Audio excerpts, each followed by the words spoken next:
अस्सलाम वालेकुम व्यूवर्स, मैं हूं आपका होस्ट मुतासिब ज़ैदी खोखर और आप देख रहे हैं मेरा YouTube channel Khokhar birds TV. नए आने वाले दोस्तों से गुजारिश है कि हमारे चैनल को सब्सक्राइब करें, वीडियो को लाइक और शेयर करें और कमेंट सेक्शन में अपनी आरा का इजहार ज़रूर फरमाइएगा।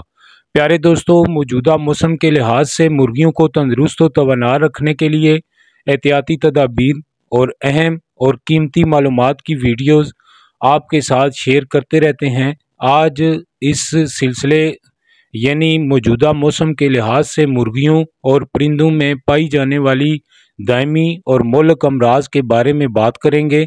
आपसे दरख्वास्त है कि वीडियो को स्किप किए बगैर मुकम्मल देखें और दी जाने वाली मालूमात के तनाज़ुर में अपने बर्ड्स और मुर्गियों को चेक करें और इन अमराज से बचने के लिए हर मुमकिन एहतियाती तदाबीर इख्तियार करें। प्यारे दोस्तों, इस वक्त पाकिस्तान में ब्रायलर, लेयर और देसी फार्मर्स को सल्मोनेला प्लोरम और फाउल टाइफाइड का सामना है।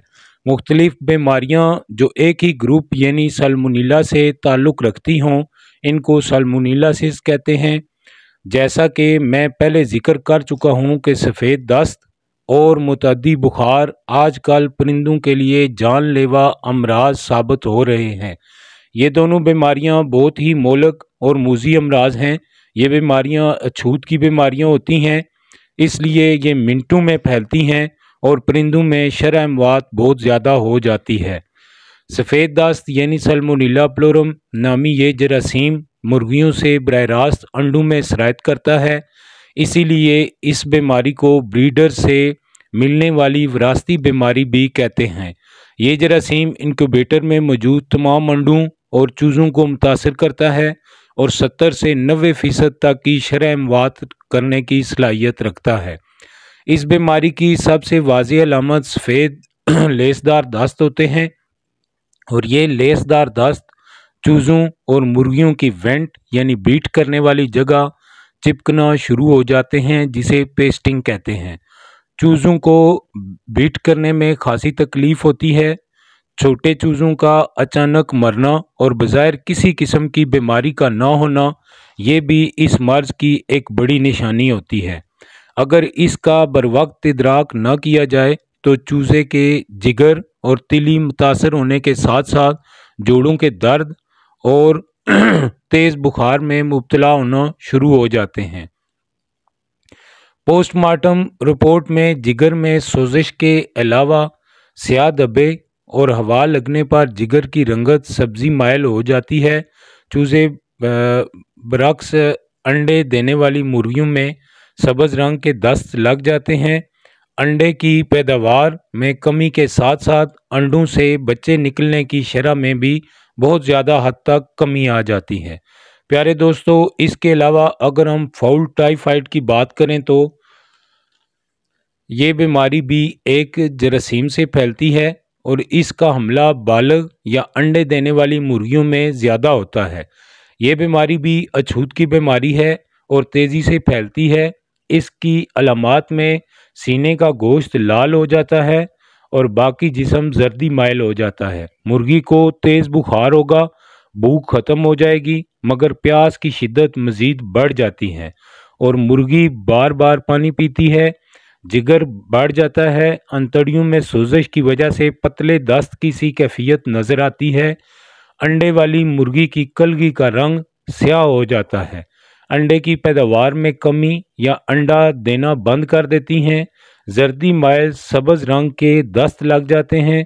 सादा ज़ुबान में ये कह सकते हैं कि ब्रीडर से मिलने वाली विरासती बीमारी सफ़ेद दस्त ही फाउल टाइफाइड की ज़िम्मेदार है। प्यारे दोस्तों, इन अमराज से बचने की एहतियाती तदाबीर के बारे में अगर बात करें तो हमेशा चूज़े उस कंपनी से ख़रीदें जिनके ब्रीडर सेहतमंद हों। इन अमराज से बचने का पहला और मुस्तनद हल यही है। फ़ॉरेन कंट्रीज़ में बाकायदा सर्च टीमें हेचरीज़ में काम करती हैं और कोशिश करती हैं कि फार्मर्स को बीमारी और जरासीम से पाक चूज़े की तरसील को यकीनी बनाया जाए, ताकि देसी फार्मर और बड़े पैमाने पर फार्मिंग करने वाले लोग चूज़े की बीमारी और अमवात की शरह से मुआशी नुकसान से बच सकें। इसके अलावा अगर हम इस बीमारी के इलाज की बात करें तो देसी तरीके से एक इलाज इनका आप लोगों के साथ शेयर कर रहा हूँ। एक सादा और कम कीमत नुस्खा आपको बताता हूँ। सुबह की फीड में 1 किलो चीनी और 1 किलो भैंस का दूध फी बैग दोनों हाथों से मिक्स कर लें और मुर्गियों को दें। दूध फीड में मिक्स करने से पहले उबाल कर इसकी मलाई जो बनेगी ऊपर वो उतार लें। इंशाल्लाह इस नुस्खे से अफाका होगा। और याद रहे कि अगर आपकी मुर्गियां कम हैं तो इसी निस्बत से फीड, चीनी और दूध कम लेकर इस फार्मूले को आप तैयार कर सकते हैं। इसके अलावा एमोक्सी कोलेस्टीन 3 दिन लगातार दें और बसूरत दीगर तमाम एंटीबायोटिक से इन अमराज का इलाज मुमकिन है। बहुत सारे लोग इस मर्ज़ के लिए फ्लैजल का इस्तेमाल करते हैं, वो भी बेहतरीन चीज़ है, वो भी आप इस्तेमाल कर सकते हैं, उससे भी बहुत ज़्यादा अफाका होगा। इसके अलावा जब ऐसी सूरत हाल बन जाए तो सबसे पहले आप मुर्गी के बुखार को कंट्रोल करने की कोशिश करें। उसमें आप ब्रूफिन और इसके अलावा जो बुखार की दवाइयाँ हैं वो इस्तेमाल कर सकते हैं। जब बुखार कम होगा, मुर्गी खाना शुरू करेगी तो इंशाल्लाह जो आपको चीनी वाला नुस्खा मैंने बताया, जब वो आप देंगे तो इन बीमारियों पे खासा कंट्रोल होगा। उम्मीद करता हूँ कि आज की वीडियो आप लोगों के लिए इंतहाई इन्फॉर्मेटिव साबित होगी। आप इसको लाइक और शेयर करेंगे। इजाज़त दीजिए। अल्लाह हाफिज़।